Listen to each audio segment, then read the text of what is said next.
let's talk about this. So, shout out to Pluto Cooked for posting this. Bengals coached by Zac Taylor. Titans coached by Brian Callahan. Not a coincidence. Explosive pass and run play rates in week 1 and week 2.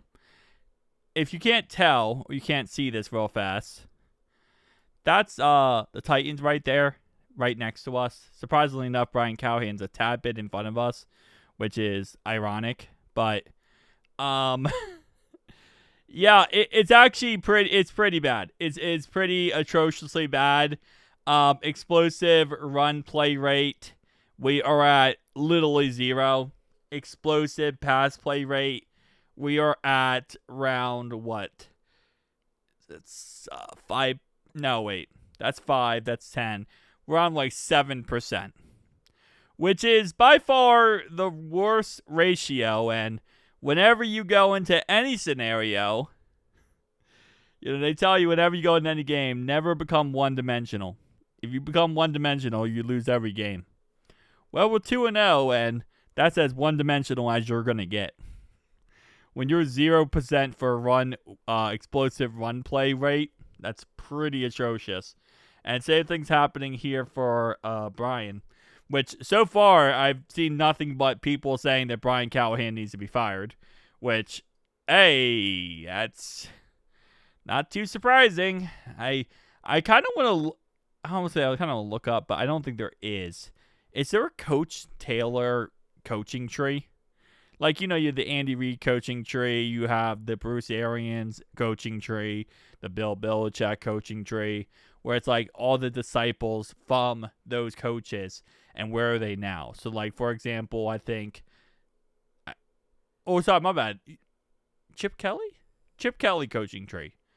Is Chip Kelly, actually, I can't remember. John Harbaugh's under one of them. He's either under Chip Kelly or always under Andy Reid coaching tree. But anyway, I wonder where, I guess you could say, Brian Callahan, right, would be the coaching tree of Zac Taylor. Lou Anarumo would be the coaching tree of Zac Taylor. That's pretty much it, because Brian was here for 5 years, right? And then, obviously, Lou was here for 5 years. So, I guess there will only be 2. And Brian clearly is not working out as head coach for the Titans. And then for the other side, Lou is looking like an absolute monster for the Colts right now. One of the best in the league right now. So, yeah. Isn't that a funny way things shake out? Anyway, listen, at the end of the day, I don't know how this is going to happen, but this always happens with the Bengals. We're going to see this graph completely change over the next, 7 or 8 weeks. For some reason, starting off the year, every single year, we suck. We suck beginning of the year. We can't run the ball. We can't throw the ball. We can't do anything. And then, for whatever reason, we start to pick it up and do a lot better later in the season. Now, this year, we have a weird, situation where Joe Burrow is coming back later this year, so that's going to help out a lot. But other than that, it's always the fact. We always play better in the end of the year than the beginning of the year. So, if you go back throughout all of, Joe Burrow's reign, all of Zac Taylor's reign, this is what you'll see for the first 2 weeks of the season. Every single time. Zach is now officially 1-6 in week 2 in his career. 1-6. Because that's just kind of how it is. We suck week 1 and week 2. For whatever reason, we can't run the ball. We can't pass the ball. It's almost to a point. You know how, in the preseason, you call a very vanilla offense, very vanilla defense. You don't want to show your opponent anything, right? So you keep everything very, basic and stuff. It kind of feels like we did that in the week 1 and week 2 every season. It feels like week 1 and week 2, we're can't show anything. Think about it.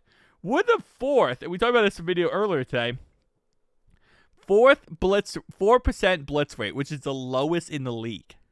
So we're not sending exotic looks at our opponents. We're not sending crazy blitzes out of our opponents. And it's not like we're getting sacks. It's not. We're not getting sacks. We're getting quarterback pressures, but we're not getting sacks.